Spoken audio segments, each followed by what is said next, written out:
இஸ்ரேலை அமெரிக்கா வச்சிருக்கிறது எப்படின்னு கேட்டால் ஒரு ரவுடிச கும்பல். அவங்க நம்ம ஊரில் பாத்தாள கோஸ்ட்டுன்னு சொல்லுவாங்கல்ல, அவனை போய் சுட்டுட்டு வா 10,000 காசு தர்றேன்ற மாதிரி, அந்த மாதிரி பாத்தாள கூட்டம் மாதிரி தான் இஸ்ரேலை அமெரிக்கா வைத்து கொண்டு இருக்கிறது.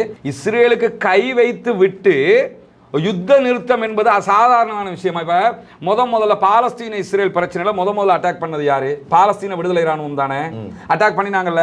என் மேல கை வச்சுட்டல, அதனால விட மாட்டேன்னு சொல்லித்தாங்க 2 வருஷமா யுத்தம் நடக்குது. எத்தனை சீஸ்ஃபயர் மீட்டிங் போட்டாங்க? ஏதாவது சாத்தியப்பட்டுச்சா? சாத்தியப்படலை. அப்போ சமாதானம் சமாதானம் சமாதானம்ங்கிறோம், காசாவோட சமாதானம் வரமாட்டேங்குது. ஏன்னா எங்கள் மேலே அடிச்சுட்டாங்க, நாங்கள் அப்படி விட முடியுமா? திரும்ப திரும்ப குண்டு போடுறல. ஏன் இதே மாதிரி ஈரானுக்கு போடலை? எங்கள் மேலே அடிச்சுட்டாங்க, திருப்பி நாங்கள் விட முடியுமா? டெல் அவீவுக்கு அடிச்சுட்டான், பிரதமர் வீட்டுக்கே அடித்தாங்க, எவ்வளவு அநியாயத்தை பண்ணிவிட்டாங்க.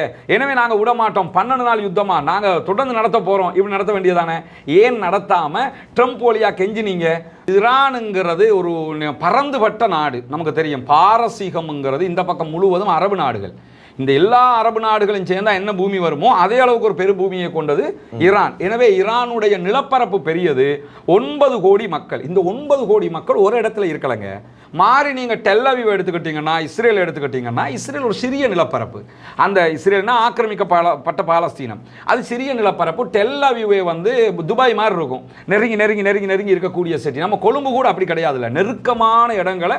கொழும்புல ஒரு சில இடங்களை தான் நீங்கள் பார்க்க முடியும். ஒரு அட்டாக் நடந்தால் கூட எல்லாம் காலியாக போயிடும். இப்போ டெல் அவீவ் மட்டும் எடுத்துக்கிட்டீங்கன்னா, டெல் அவீவுடைய அழிவே அவர்களுடைய ஊடகங்கள் என்ன சொல்லுதுன்னா 3இல் 1 பங்கை ஈரான் அழித்து விட்டது அப்படிங்கிறாங்க. சவுதிக்காரனுக்கு இல்லாத டெக்னாலஜி, அரபு மேற்கு நாடுகள்கிட்ட இல்லாதது, ஈவன் ரஷ்யா அமெரிக்காட்ட இல்லாத டெக்னாலஜி அவன்கிட்ட இருக்குதுங்கிறத காட்டிட்டானா இல்லையா? பொருளாதார தடை, 70 வருஷமா உள்ள நுழைய முடியாது, எதுவுமே பண்ண முடியாது. ஆனால் பேலிஸ்டிக் அடிக்கிறான், சூப்பர்சோனிக் அடிக்கிறான். வளிமண்டலத்துக்கு வெளியில போய் நின்று தன்னுடைய திசையை தானே தேர்வு செய்கிற ஆயுதத்தை கொண்டு தாக்குதல் நடத்தப்படுகிறது. அதுவும் இஸ்ரேலுக்குள்ள நுழைய முடியுமானா கரெக்டா மொசாதுடைய தலைமையகத்துக்கு அட்டாக் நடக்குது. குறிப்பாக இந்த யுத்தம் ஆரம்பித்ததே காசாவை மையமாக வைத்து. ஈரான் காசாவுக்கு தங்களுடைய ஆதரவினை வழங்கி வந்தது. அந்த பின்னணியிலே தான் இந்த யுத்தம் ஆரம்பிக்கின்றது. எனவே காசாவை மறந்துவிட்டு எந்த யுத்த நிறுத்தம் பற்றியும் இங்கே பேச முடியாது. எனவே எதிர்வரக்கூடிய காலத்திலே காசாவுடைய நிலைமை என்ன? காசாவுடைய மக்கள் அவர்கள் நிம்மதியாக வாழ்வதற்கான நிபந்தனைகள் அங்கே போடப்பட்டிருக்கின்றனவா என்று கேட்டால்